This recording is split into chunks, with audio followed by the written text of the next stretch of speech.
नहमदुहु व नुसल्लिमु अला रसूलिल करीम।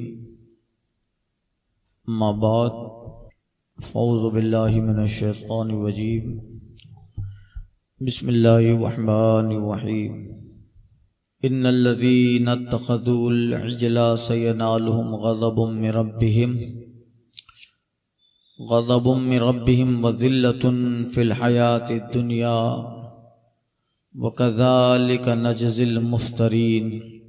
वल्लज़ीना अमिलुस सय्यिआति सुम्मा ताबू मिन बअदिहा व आमनू इन्न रब्बका मिन बअदिहा लग़फ़ूरुर रहीम। बेशक वो जो बछड़ा ले बैठे, अनक़रीब उन्हें उनके रब का ग़ज़ब और ज़िल्लत पहुँचना है दुनिया की ज़िंदगी में, और हम ऐसा ही बदला देते हैं बहुतान बाज़ों को।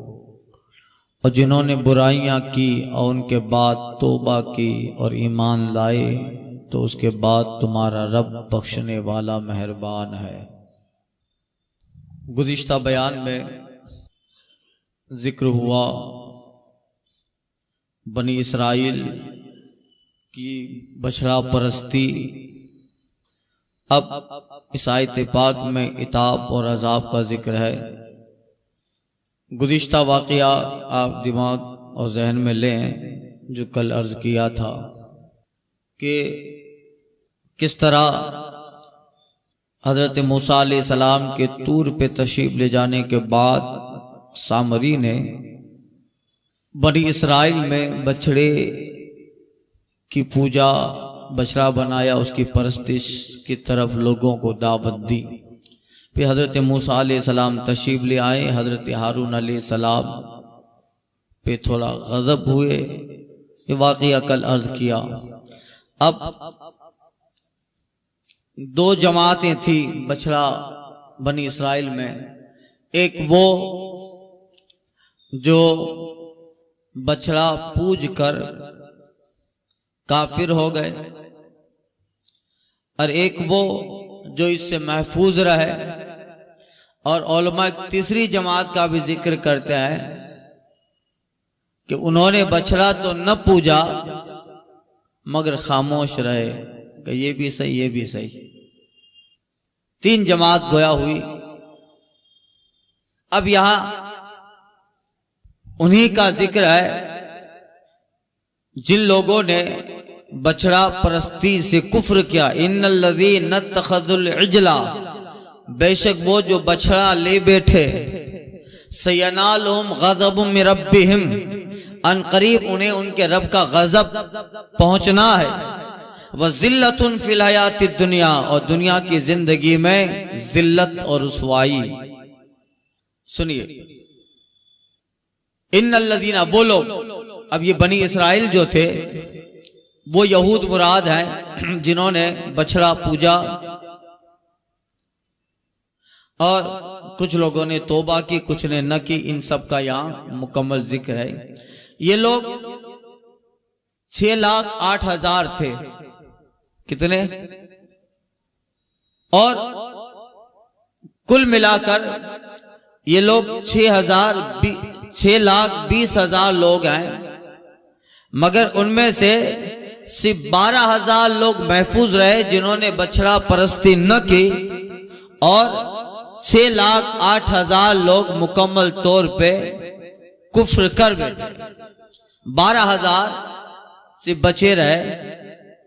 6,20,000 में से 12,000 निकल गए तो कितने बचे? 6,08,000। तो 12,000 वो इस लानत से महफूज रहे कि उन्होंने कुफ्र न किया। और यही वो जमात थी, ये सब लोग जो थे मूसा अलैहिस्सलाम के साथ बहरे कुलजुम से जब दरिया पार हो रहे थे, तो ये 6,20,000 लोग ही थे। अब बात तफसीर सावी वगैरह में है। दूसरा ये कि इन अल्लज़ीना, इनसे वो लोग मुराद हैं जिन्होंने बछड़ा परस्ती की और उस पे मर गए और तौबा न की, उनका भी जिक्र हो रहा है। जैसे सामरी और उसके साथी बगैर तौबा के मरे। तीसरा ये कि इससे उन पुजारियों की औलाद मुराद है जिन्होंने बछड़ा पूजा था, खा कभी भी पूजा हो तो अल्लज़ीना से उनकी औलाद मुराद है, इसलिए कि उमूमन माँ बाप के काम औलाद की तरफ मंसूब होते हैं। और एक रिवायत यह है कि इससे मुराद रसूल पाक सल्लल्लाहु अलैहि वसल्लम के ज़माने के यहूदी हैं, बनु नुदैर और बनु कुरैज़ा।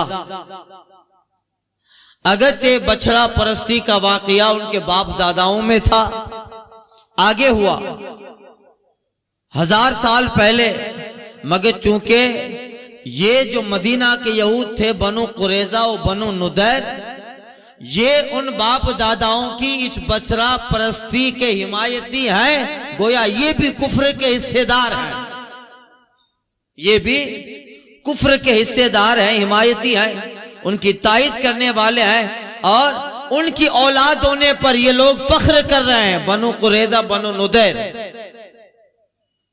इसलिए इन लोगों को भी, मदीना के यहूदियों को भी बछड़ा परस्तों में शुमार किया गया।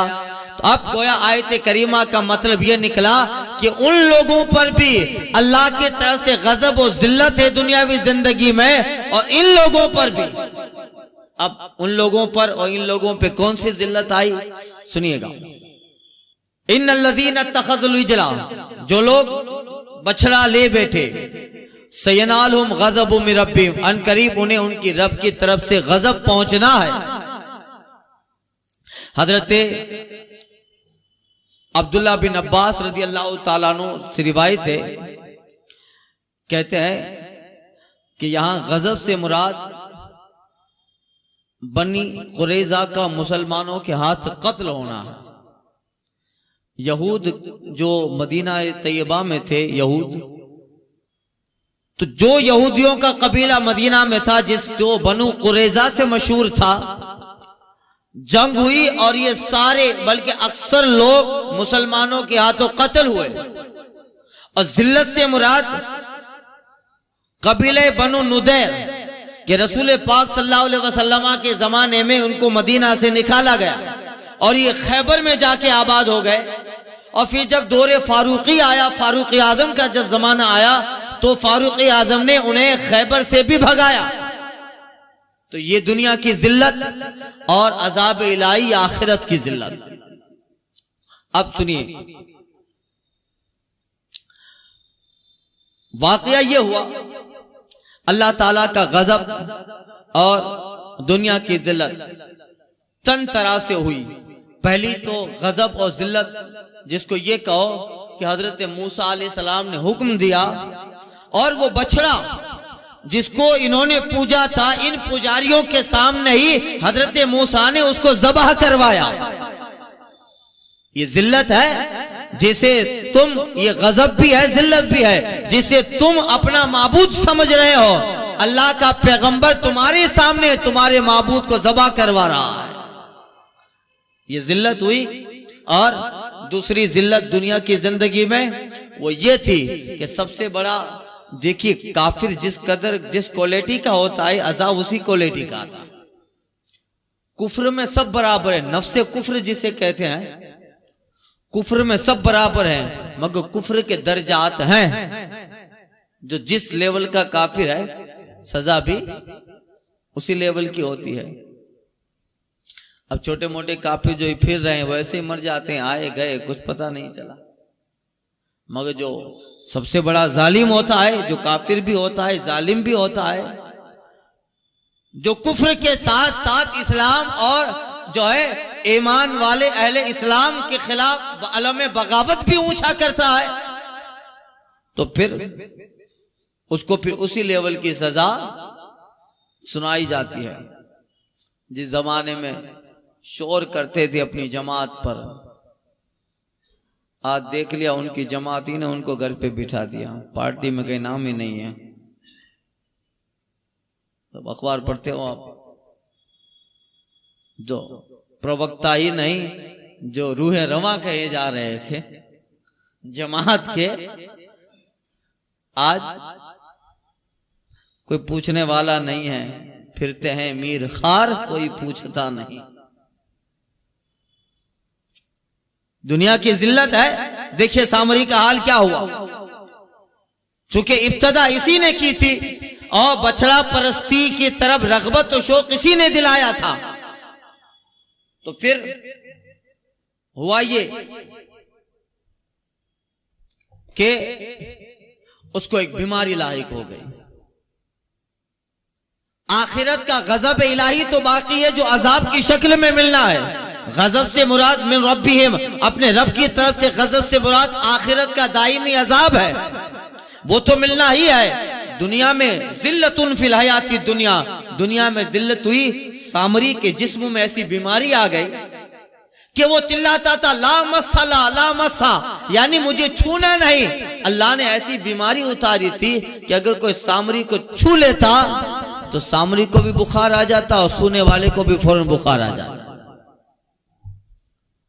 कोढ़ से भी ज्यादा खतरनाक मर्ज आ गया।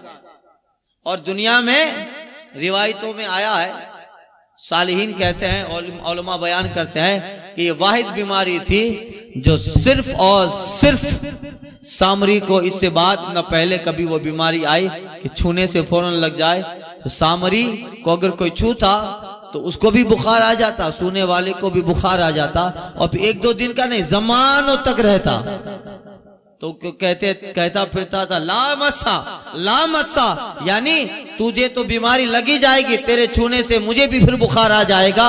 और इतना खतरनाक होता था कि सिर्फ बराए नाम बुखार है, जिस्म से बदबू आया करती थी।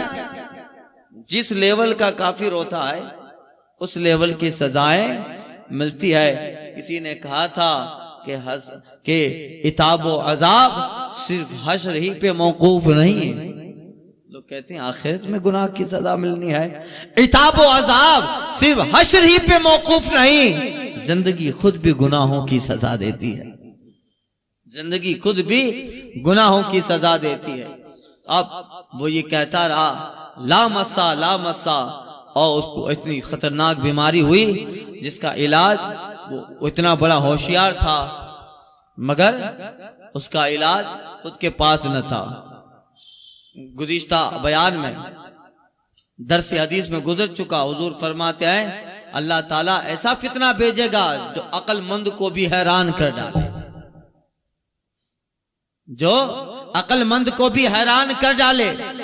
यही ऐसा ही इतना बड़ा होशियार आदमी जो पूरी बनी इस्राइल में अपनी अक्ल की बुनियाद, अपनी होशियारी की बुनियाद पर जाना और पहचाना जाता था, आज ऐसे मर्ज में मुब्तला है, इसे खुद समझ में नहीं आता है कि आखिर बीमारी आती कहां से और क्यों हो जाता है।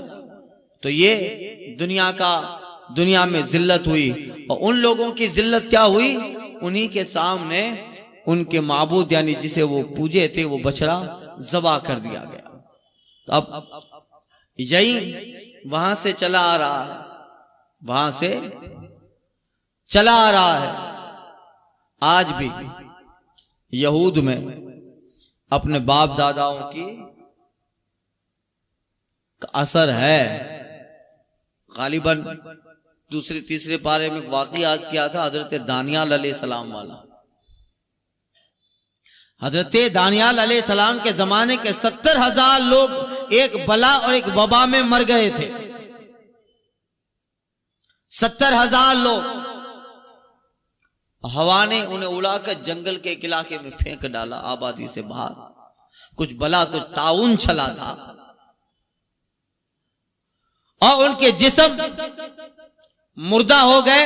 70,000 लोग हजरत दानियाल अलैहिस्सलाम उस आबादी से गुजरे हैं तो देखा कि उनकी कौम के 70,000 को एक बला ने मार दिया है। तो हजरत दानियाल अलैहिस्सलाम के दिल में ख्याल आया कि मौला मेरी उम्मत के 70,000 लोग इसी ताउन में मारे गए, इस बीमारी इस बला वबा में, मौला उन्हें जिंदा कर। तो अल्लाह ताला की तरफ से वही आई, ये यहूद ही थे सब, वही आई, आप हुक्म दीजिए, आप इशारा करें, आप बोलिए। हजरत दानियाल अलैहिस्सलाम उन 70,000 की लाशें जो जंगल में आबादी के करीब पड़ी थी उन्हें मुखातब करके कहते हैं कि ऐ मरने वालों जिंदा हो जाओ। इतना कहना था, उन 70,000 लोगों में जान आ गई। एक साथ हजरत दानियाल अलैहिस्सलाम के उम्मत के 70,000 लोग जिंदा हो गए। मगर चूंकि मुर्दा से जिंदा हुए थे और कई दिनों तक उनका जिस्म सड़ता और बदबूदार हो गया था, बदबूदार हो गया था उनका जिस्म। वो जिंदा तो हो गए, मगर उलमा कहते हैं कि फिर मुर्दे के जिस्म जैसी बू उनके जिस्मों में आती थी। अब इस पे उलमा कहते हैं कि आज भी यहूद में उनके बाप दादाओं के मरे हुए जिस्म की बू बाकी है आज भी। और इस पे तो काफी उलमा खिताब भी करते हैं, तकरीर भी, और ये साबित है। इतना बड़ा परफ्यूम लगाता है मगर जो है जेब में लेके घूमते हैं। बताइए परफ्यूम आपको मालूम है? जेब में लेके घूमते हैं। हम लोग तो सुबह इत्र लगा लेते हैं अल्हम्दुलिल्लाह। आज सुन्नी इत्र ना भी लगाए ईमान की खुशबुएं आएगी इंशाअल्लाह। हुजूर की मोहब्बत से ये दिल आबाद है तो वो मोहब्बत ही दुनिया भी महकाई रही है, कब्र भी महकाएगी और हुजूर की मोहब्बत ही से हश्र भी महकेगा। ये आला हज़रत कहते हैं वल्लाह जो मिल जाए मेरे गुल का पसीना, वल्लाह जो मिल जाए मेरे गुल का पसीना, मांगे न कभी इत्र न पीछाए दुल्हन फूल। ये है। मगर उनमें यहूद में आज भी इस्तिंजा खाने में जाएगा, बाहर निकलेगा स्प्रे छींट लेगा। इसलिए गया है इस्तिंजा खाने में, जाहिर बात है वहां जो माहौल वातावरण होता है उसकी वजह से उसकी स्प्रे, इसकी खुशबू उस पे फैल के खत्म हो जाती है। बाहर निकलेगा, अक्सर देखा है, फौरन कहीं गया बाहर निकला, फौरन ऑफिस में जा रहा है, फौरन जेब से बोतल निकालकर स्प्रे लगा लिया, यानी इसी में लगे हैं अपनी बदबू को छुपाने। अरे कैसे छुपेगा? गज़बुम मिन रब्बिहिम, अल्लाह का गजब है। जिल्लतुन फिल हयाती दुनिया, ये दुनिया की जिल्लतें हैं, आखिरत का अज़ाब और जिल्लत तो बाकी है कि दुनिया में जिल्लत दी है, जिस्म से बदबू आती है। और वही दानियल अलैहिस्सलाम ने जिनको जिंदा फरमाया था इशारे से, उनके मुर्दे इन्हीं के बाप दादा थे, लिहाजा जिस्म का हाल बदबू की शक्ल में बाकी है। और आज यहूदियों को देखो, चेहरा ऐसा लगेगा कि जिसे सोया है, ऐसा लगेगा जिसे मुर्दा पड़ा हुआ है। ये चीजें देखने के लिए भी कुछ ईमानी एहसास होना। सुन्नी अगर सोया भी है ना तो फिर बहुत अच्छा लगता है कि देखो अल्लाह का बंदा सोया हुआ है। ये सब सो जाते हैं या कहीं बैठे हैं, आपको ऐसा लगेगा जैसे लाश पड़ी हुई है। और देवबंदियों के मौलाना आता है तारिक जमील, सुना है? सुनिएगा भी मत। उसका चेहरा देखा, आज सबका देख लो, ऐसा लगता है जैसे मुर्दा है। क्या है? ईमानी लज्जत नहीं है, नेमत इलाही जिसे कहा जाए, जिसे हुस्ने ईमान, नूरे ईमान जिसे कहा जाए, वो सब नहीं है। वो तो अल्लाह ताला गरीब ही सही, झोपड़ी में रहने वाला ही सही, मगर सुन्नी हुजूर के आशिक को देता। देखो आप सब बैठे हैं अल्हम्दुलिल्लाह, कितने नूरानी चेहरे हैं, कितने हसीन चेहरे हैं कि हजारों गम भी आते हैं तो पता नहीं चलता है, नूरे ईमान गमों को भी ढांप लेता। वजाहत जिसको कहते हैं, चमड़ी का सफेद और काला होना हुस्न की अलामत नहीं है। चमड़ी का जो है सियाह वो सफेद होना अलामत हुस्न नहीं है, वजाहत होनी चाहिए। वजाहत यह है कि चमड़ी काली भी हो मगर चेहरा इतना हसीन है कि दिमाग का तस्वुर उसके कालेपन की तरफ जाता ही नहीं है। दिमाग का तस्वुर उसके कालेपन की तरफ नहीं जाता है। वजाहत ऐसी है, हजारों लोग हमारी आबादी में ऐसे मिलेंगे, ऐसे लोग मिलेंगे कि जिसका चेहरा देखो तो चमड़ी में सियाह कालापन है मगर दिमाग कभी उसकी काले की तरफ जाता ही नहीं है। चेहरे में वजाहत इतनी है कि उसका हुस्न ही चमड़ी की स्याही को ढांप लेता है। ईमानी वजाहत है। खैर, ये उनके चेहरे और जिस्म से बदबू, जिल्लतुन फिल हयात दुनिया। चेहरा देखो, दूर से लगेगा कैसा, आग करीब जाके देखो तो फिर ऐसे दाहियां पड़ी हैं चेहरे पर के नजरें बंद करने का मौका। दूर से लगेगा तो चमड़ी का सफेद होना कोई माना नहीं। चमड़ी यहूद की आप देखिएगा करीब से तो फिर बिल्कुल चमड़ी दूर से सफेद लगेगी, करीब से काले काले दाने होते हैं। खैर, तो सामरी को तो ये बीमारी हुई। अब उन लोगों ने जिन्होंने बुत परस्ती की उनका जिक्र गज़ब मिन रब्बिहिम, उन्हें अल्लाह का गज़ब पहुंचा। ज़िल्लतुन फिल हयाति दुनिया, दुनियावी जिंदगी में अदा। व कज़ालिका नज़्ज़िल मुफ्तरीन, और हम यूं ही बदला देते हैं बहुतान बाजों को। बहुतान किया, बहुतान क्या किया? बहुतान ये किया कि उस बछड़े को पूज कर सबसे बड़ा बहुतान ये किया कि ये कहने लगे कि मूसा का खुदा इसी में आ गया। मार ये बहुता, तो यही बदला है। अब वो लोग वल्लदीन अमिलु सय्यात, कुछ लोग वो थे जो बगैर तौबा के मर गए, इसका जिक्र हो गया। और कुछ लोग ऐसे थे जिन्होंने बछड़ा पूजा मगर बाद में तौबा कर ली। वल्लदीन अमिलु सय्यात, और जिन्होंने बुराई की, सुम्मा ताबू मिन बादिहा, फिर उसके बाद ईमान ले आए, फिर उसके बाद तौबा की और ईमान ले आए। इन्ना रब्बका मिन बादिहा लगफुरुर रहीम, तो बेशक उसके बाद तुम्हारा रब बख्शने वाला मेहरबान है। अब वाकया ये हुआ था कि फिर हजरत मूसा अलैहिस्सलाम ने इन लोगों में से 70 लोगों को लिया, 70 लोगों को लिया। चूंकि 12 कबीले थे, हर कबीले में से 6-6, तो 72 हो गए। तो 2 आदमी ज्यादा हुए। हजरत मूसा फरमाते कि मुझे तो हुक्म है कि रब ने कहा है कि अपनी कौम में से 70 लेके आओ, मगर जो तुम में से निकल जाए उसको भी वही सवाब मिलेगा जो मेरे साथ आने वाले को। तो हजरत यूशा बिन नून और कालिब बिन यूहन्ना निकल गए। 70 आदमियों को लेकर हजरत मूसा अलैहिस्सलाम तूर पे पहुंचे। तूर की तरफ गए और इनके लिए माफी चाहिए। जिन लोगों ने बछड़े को अपना माबूद बना लिया, उसकी इबादत करते रहे, उस पर मरते दम तक कायम रहे, उनका जिक्र हुआ, तौबा न की, अज़ाब उखरवी और दुनियावी जिल्लत के जो है हकदार हुए। अब जब हजरत मूसा अलैहिस्सलाम उनमें से चंद 70 लोगों को लेकर पहुंचे तो हुआ ये कि हजरत मूसा अलैहिस्सलाम अर्ज़ करते, मौला मेरी कौम ने ये गलती की और उनके नुमाइंदे बनकर, जो कौम के लोग थे उनके नुमाइंदे के तौर पर ये 70 आदमी आए थे। अब हजरत मूसा अलैहिस्सलाम ने रब की बारगाह में अर्ज की इनका मसला। बेशक तौबा का हुक्म भी उतरा, तौबा का हुक्म उतरा, मगर हुआ ये कि ये लोग जो हजरत मूसा अलैहिस्सलाम के साथ आए थे वो कहने लगे, ऐ मूसा हम कैसे माने कि अल्लाह ताला ने आपसे कलाम किया है, हम तो अल्लाह को देख ले। तो ये और गजब हो गया,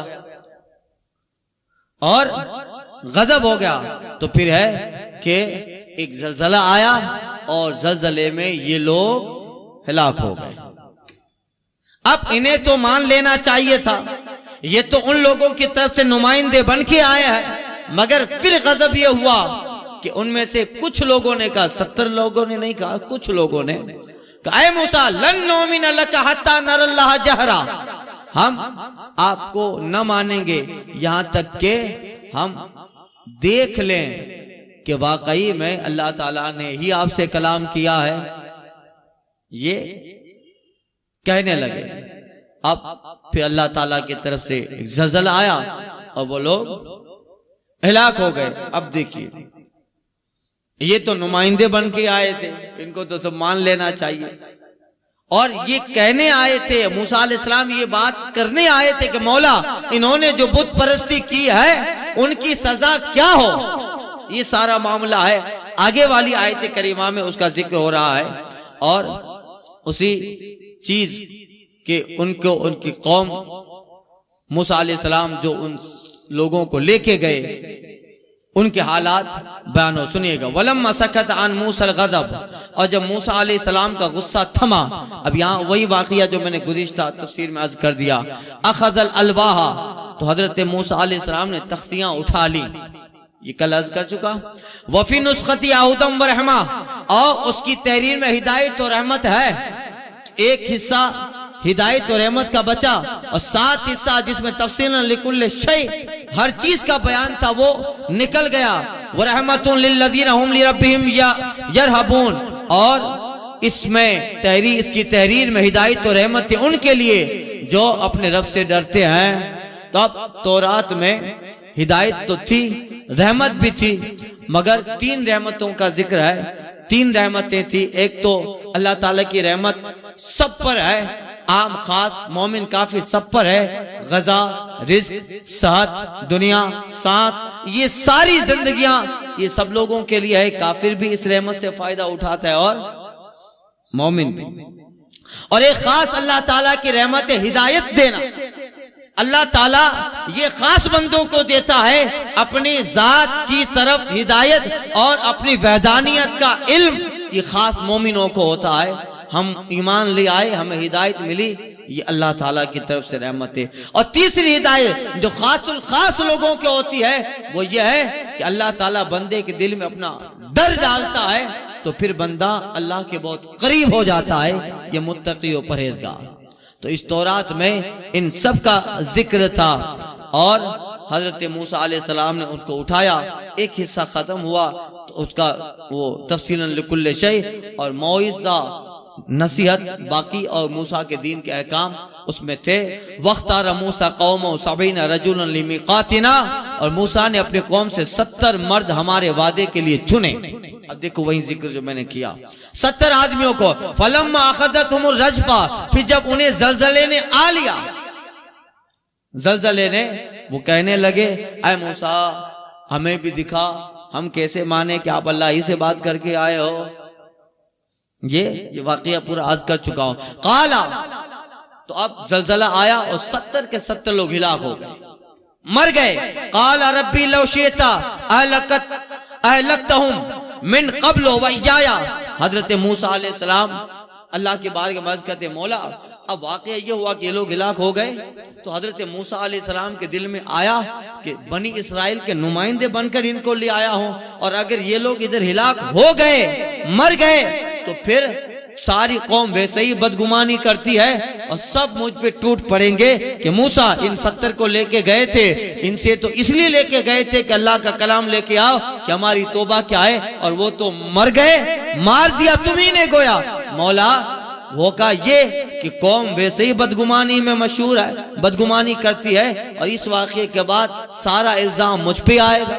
अब हजरत मूसा कहते काला कहते रब्बी ऐ रब लौ शीता अहलकतहुम मिन क़ब्ल, ऐ मौला, हजरत मूसा ने अर्ज की ऐ रब मेरे, अगर तू चाहता तो पहले ही मुझे और इन्हें हिलाक कर देता। यानी तू गफूर रहीम है। जिस वक्त इन्होंने बुत परस्ती की थी, यानी ये लोग तो न थे, मगर जिन लोगों ने बुत परस्ती की थी उन्हें भी हिलाक कर देता, और ये लोग खामोश रहे थे इन्हें भी हिलाक कर देता। और मौला एक वक्त ऐसा भी आया कि मैंने भी तुझे देखने की तमन्ना की थी, तू मुझे भी वफात दे देता। ये लोग आरज़ू कर रहे हैं, तो उस वक्त मैंने भी कहा था कि मौला मैं तुझे देखना चाहता हूं, तो उस वक्त तू मुझे वफात दे देता, मगर मौला तू गफूर रहीम है। कहते हैं तुलिकुना बिमा फ़अल सुफ़ाउ मिन्ना, हजरत मूसा कहते क्या मौला हमें उस काम पर हिलाक फरमाएगा जो हमारे बेअक्लों ने किया है। बेअक्लों ने किया है कि चंद लोगों ने कहा है कि लन नुमिना लका हत्ता नरल्लाह जहरा, ऐ मूसा हम न मानेंगे जब तक अल्लाह को देख ले। ऐ मौला इन चंद लोगों की वजह से इन सबको हिलाक करेगा, और जिसकी वजह से बाद में कौम मुझ पे टूट पड़ेगी और बहुत सारे मामलात होंगे।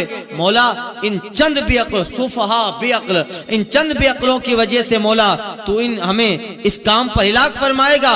इन हिया इल्ला फितनतुक, ऐ मौला बेशक ये तो नहीं है मगर तेरा आजमाना, अगरचे ये आजमाइश है मौला, मगर फिर मुझे इसका जवाब भी देना है, कौम को समझाना भी है, और कौम सारी टूट पड़ेगी कि लो तुम ले गए थे 70 आदमियों को, तुम ही ने मार दिया। और मौला मैं जानता हूं ये भी तेरी तरफ से आजमाइश है, मगर मौला मेरे लिए मेरे काम आसान कर दे। कहते हैं तो गिल्लो बिहा मन तशा, ऐ मौला बेशक इससे बहकाए जिसे चाहे और राह दिखाए जिसे चाहे। अल्लाह तू जिसे चाहे हिदायत देता है, जिसे चाहे राह दिखाता है, जिसे चाहे बहकाता है। अंत वलियोना, बेशक मौला तू हमारा मौला है, तो यकीनन मौला तू हमारे साथ बेहतरी फरमाता है। फग़फिर लना, तो मौला हमें बख्श दे। वरहमना, हम पर रहम फरमा। वंता खैरुल गाफिरीन, बेशक तू सबसे बेहतर बख्शने वाला है। यानी इन्हें बख्श दे, इन्हें जिंदा कर। फिर हुआ ये कि हजरत मूसा अलैहिस्सलाम ने दुआ की, तो फिर वो 70 लोग अल्लाह ताला की तरफ से फिर एक आवाज आई और ये 70 लोग दोबारा जिंदा हो गए। और फिर हजरत मूसा अलैहिस्सलाम देखते हैं कि जिंदा हो गए। अब हजरत मूसा अलैहिस्सलाम एक दुआ करते हैं, वक्तुब लना फी हाज़िही दुनिया हसना, ए हमारे रब हमारे लिए इस दुनिया में भलाई लिख दे। हजरत मूसा की दुआ बनी इसराइल के लिए है, ऐ हमारे रब हमारे लिए इस दुनिया में भलाई लिख दे। वफिल आखिरा, और आखिरत में यानी आखिरत में भी भलाई लिख दे। इन्ना हुदना इलेक, बेशक हम तेरी तरफ रुजू लाए।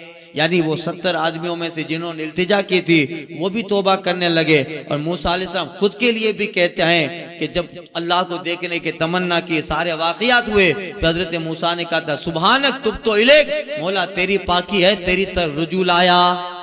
पीछे गुजर चुका जिक्र, इन्ना हुदना इलेक, मौला हम तेरी तरफ रुजू लाए। हजरत मूसा सारे बनी इसराइल के लिए दुआ कर रहे हैं। सुनो अल्लाह का फरमान, काला अदाबी उसीबु बिही मन अशा, ऐ मूसा मेरा अजाब मैं जिसे चाहूं दूं, मेरा अजाब है मैं जिसे चाहूं दूं और जिसे चाहूं मैं बख्श दूं। यानी ऐसा नहीं हो सकता कि सारी बनी इसराइल बख्शी ही जाए। ऐ मूसा जिसने कानून के खिलाफ किया और जिसने कुफ्र किया उसको मेरा अजाब पहुंचना है, और जिसने कुफ्र के बाद तौबा कर ली तो मैं गफूर रहीम हूं, चाहे तो अजाब दूं चाहे तो बख्श दूं। अब इसी को सहारा बना रहे हैं आज के यहूदी का, देखो सब बख्शे गए, सब बख्शे गए। हजरत मूसा अलैहिस्सलाम की बात पे रब का जवाब, व रहमती वसीयत कुल्ला शै, और ऐ मूसा मेरी रहमत हर चीज को घेरे है, हर चीज को घेरे है। फसअक्तुबु हल लिल्लज़ीना यत्तकून, तो अनकरीब मैं नेमतों को उनके लिए लिख दूंगा जो डरते हैं। अल्लाह की खास नेमत, अल्लाह उनके लिए नेमतें लिखेगा जो मुत्तकी अल्लाह से डरते हैं। व यूतून ज़का, और ज़कात देते हैं, अल्लाह की राह में देते हैं। वल्लज़ीना हुम बिआयातिना युमिनून, और जो हमारी आयतों पर ईमान लाते हैं। ये हजरत मूसा अलैहिस्सलाम पर अल्लाह ताला का कलाम, और ये कलाम गोया तौरात में है जिसकी जिक्र अल्लाह ताला ने कुरान मजीद में फरमाया। अब आगे जो आयत करीम आ रही है उसमें हमारे नबी सल्लल्लाहु अलैहि वसल्लम की नात भी है और हुजूर का कसीदा भी है और हुजूर की सिफत बेनियाज़ी भी है।